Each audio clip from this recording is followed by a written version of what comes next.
this is a whole massive other layer cake, and you're telling me that is the mass of the dark matter. Well, the lightest supersymmetric particle would be stable, should be around us. That's what everybody's looking for. So maybe it's filling space. Right. And here's the beautiful thing. This will blow your mind. This will blow your mind. This will blow your mind. When you do the calculation of how much of this lightest supersymmetric particle should be left over since the Big Bang, it exactly matches what you need to be the dark matter. It comes in the right abundance.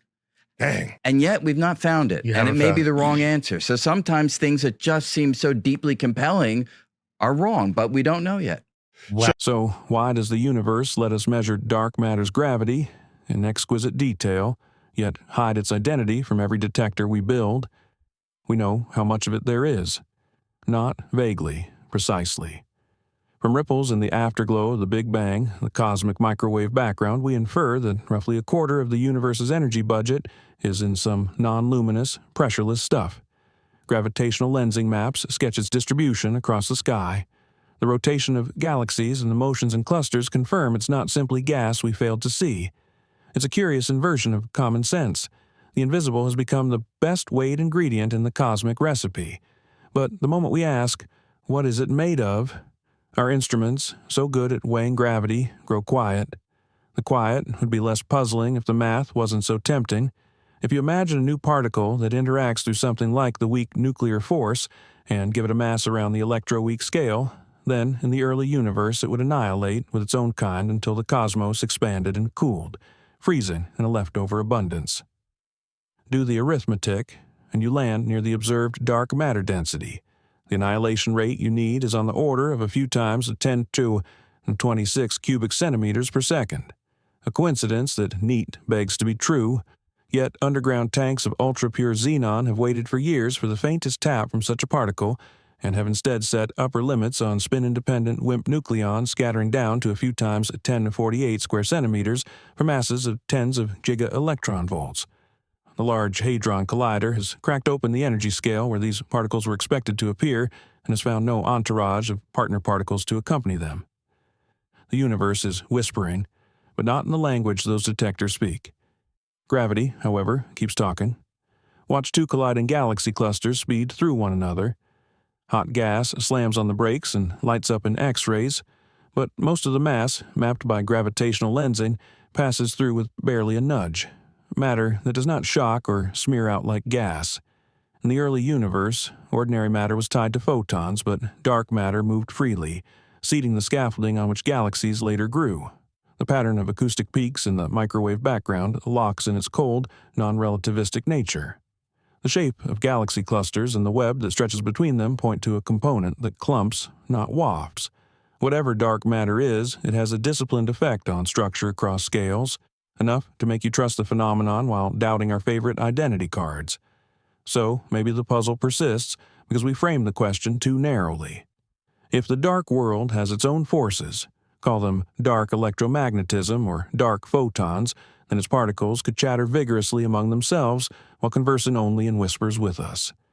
That would make them hard to catch in a detector built out of ordinary atoms, even as they navigate their own social lives out of view. On galactic scales, a slight amount of self-interaction could soften the steep density spikes predicted by simple models, replacing them with cores that better match some dwarf galaxies, provided you keep the cross-section per unit mass around a few square centimeters per gram. Or imagine a different class entirely.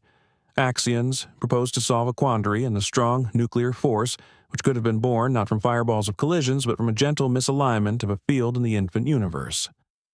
For the QCD axion, the mass would be tiny, typically in the microelectron volt range, so a galaxy's worth behaves as a cold, oscillating field with long coherence rather than particles gusting like wind. Even lighter axion-like cousins, with masses around 10 to the 22 electron volts, would make the dark matter fuzzy on kiloparsec scales. In radio-quiet rooms cooled to a whisper above absolute zero, physicists tune resonant microwave cavities like a cosmic radio to catch QCD axions converting into microwave photons in a strong magnetic field. Sterile neutrinos, even more aloof than their already elusive cousins, might decay over billions of years to leave a subtle X-ray glow. Each possibility nudges the strategy. Each offers a different way to listen, The absence of the anticipated signal is not a failure of the phenomenon, it's a message about our assumptions. We asked for the one particle with a weak force handshake because it fit a notion of naturalness that had worked before. The symmetry-rich framework that would have delivered such a particle also promised to keep other aspects of the universe tidy, like the mass of the Higgs boson. But nature may not share our aesthetic preferences. The value of the cosmological constant that accelerates the universe looks comically unnatural by those same standards, and yet it is what it is. History reminds us that elegance is a muse, not a judge. The epicycles of Ptolemy were exquisite clockwork. The orbits of Kepler looked messier, but hugged the data. When an experiment declines to corroborate an elegant idea, it tightens the focus of our curiosity. Detectors shift from waiting for nuclear recoils to eavesdropping on magnetic moments, from kilogram-scale crystals to quantum-limited amplifiers, from one big bet on a popular candidate to a diversified portfolio of strategies. Even gravity can be recruited in new ways. Black holes spun up by infalling matter can slow down if immersed in a sea of ultralight bosons, bleeding rotational energy into clouds that reveal themselves in the gravitational wave sky. No one instrument owns the truth. The universe issues clues on many channels. What began as a physics problem is, inevitably, a mirror. We are creatures whose senses evolved to notice light and touch, to build tools that extend those senses. Dark matter, by construction, is indifferent to that bias. It may barely brush our atoms, preferring to leave footprints only in the geometry of space and time. If you lived your whole life in a soundproof room, you might conclude nothing vibrates beyond the glass. The world would still be singing. The cosmos is singing, sometimes through the lensing arc of a background galaxy, sometimes through a subtle deviation in the formation of dwarf galaxies, sometimes through a spectral line that shouldn't be there. The message, underneath the silence of the favored experiments, is that identity is not owed to us on our terms. We can weigh mass without cataloging its constituents, and we can be right about the whole while ignorant of the parts. But ignorance, properly harnessed, is a compass.